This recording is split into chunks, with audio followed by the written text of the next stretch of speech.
So I received a fair amount of criticism, as I knew I would, for the rock clacking video. I will grant you that rock clacks and gunfire sound similar, but there's some interesting differences I'd like to point out. For those of you that are hunters or target marksmen, sharpshooters, or you load your own bullets, if you have even a cursory knowledge of the bullet construction process and what bullets are designed to do, what I'm going to tell you will make perfect sense. Good bullets are constructed under an exacting and precise process that pretty much guarantees that every single one of them is almost exactly alike, right down to some very fine tolerances. The bullet's the same, size, same weight, propellant is the same amount of grams, the primer is exactly the same, the cartridge is exactly the same. If these things were not true, you wouldn't hit the broadside of the barn.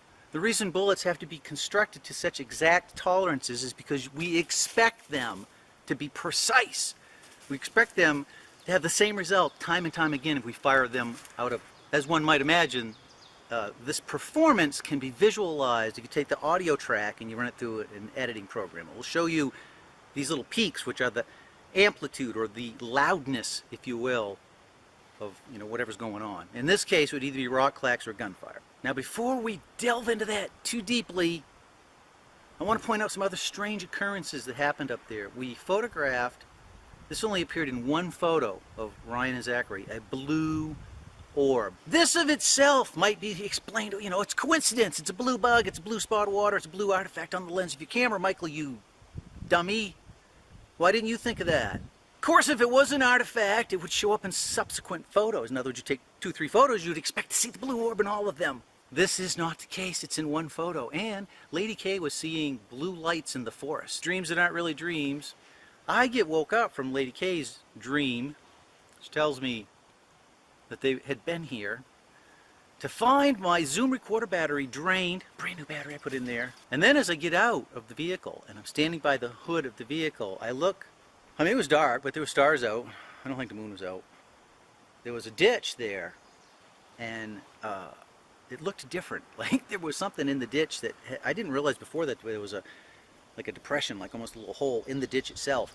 But in it was but I thought it was person-sized. Like the head and torso of a person, completely black. So black that it's blacker, well, like if you had a black suit on, you were running around. Just about the time I figured out that I didn't remember that stump being in the hole in the, because it doesn't make sense for a stump to be in the ditch. They dictionary it out so it's nice and clear. This thing launched itself like an Olympic sprinter out of that hole, made about 3 strides, and then just, near as I could tell, just dematerialized, like just turned into smoke or just melted or something. It just wasn't there anymore. And it didn't make any noise. There was a lot of brush. I thought the thing was my height or smaller, but after reviewing the reenactment we did, I've come to the conclusion the thing was closer to, 8 feet or more.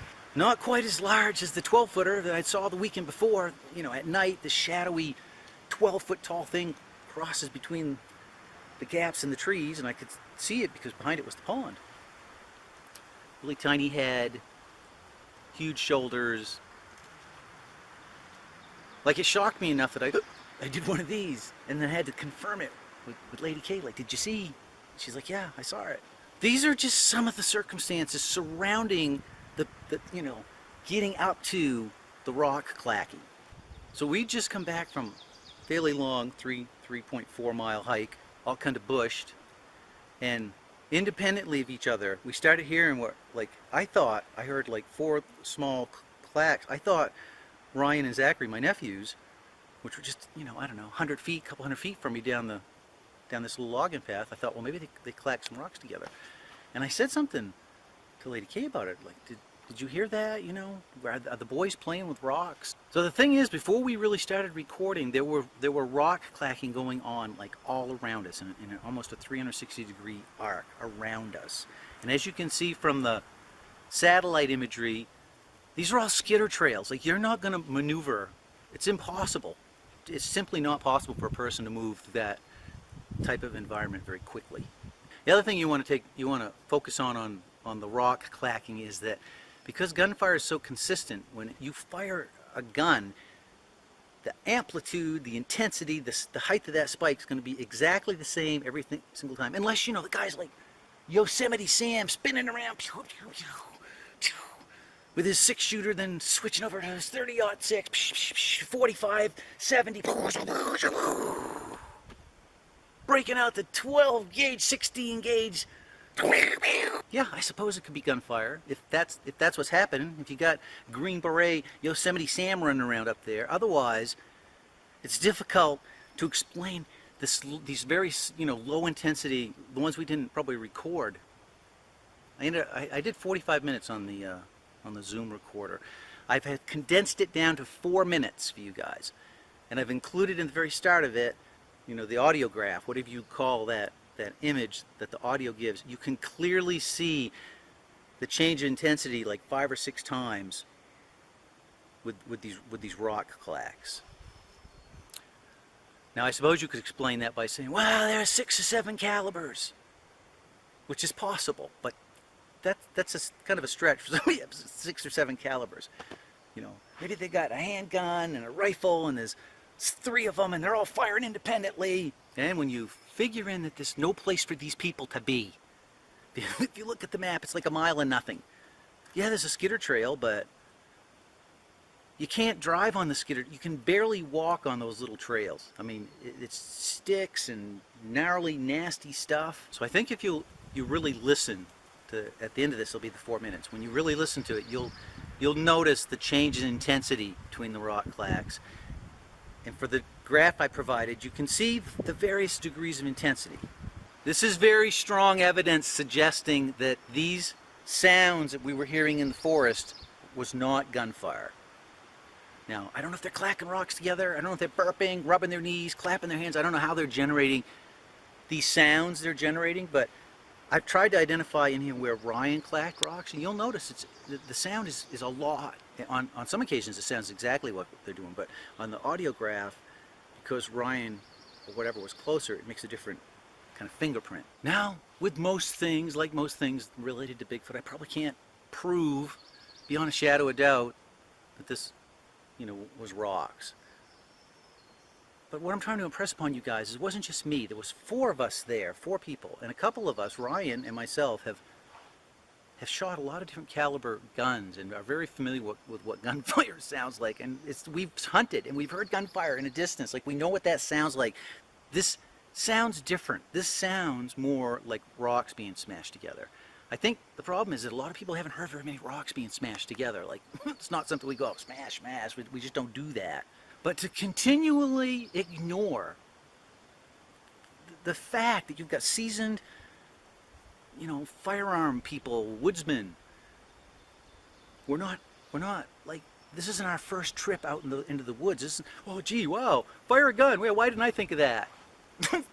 It's assuming like we've never fired guns. We don't have anything to do with weaponry. These sounds were also almost exactly, had the same feel to them as the sounds that I recorded over a mile into deep forest where there's no trails at 11 o'clock at night on the side of a mountain where no human being could go. You could barely go there during the daytime. This is building a body of evidence. Like, this in itself is a phenomenon, an unexplainable phenomenon that can be documented. This is a recordable phenomenon. I mean, you can get out and record this, document this, examine it, study it. So if someone would like to present a lucid argument as to how it could be gunfire when the amplitude changes a whole bunch of times on these rocks,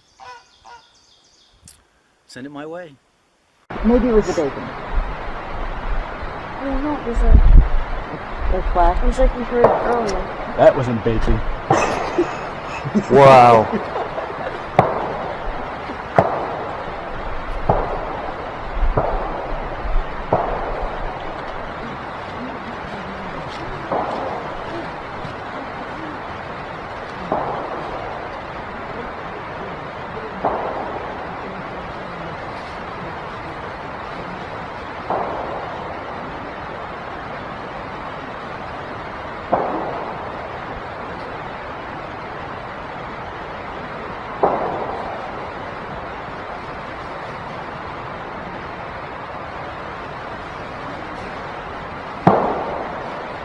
Wow.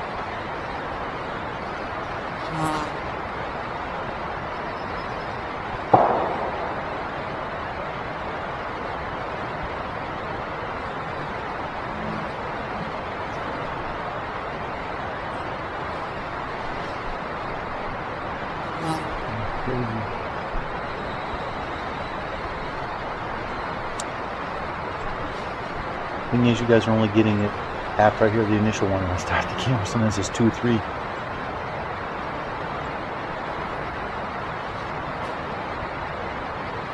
We just checked out all those roads. There's nobody out there. We recon the whole area.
It'd be very unlikely for somebody to be shooting one thing. They wouldn't be able to hear you walking. And they wouldn't respond to him, and you smash his rock to them. I mean, it's just, no matter where you went, walking up the same distance, there was different patterns and even different pictures to it.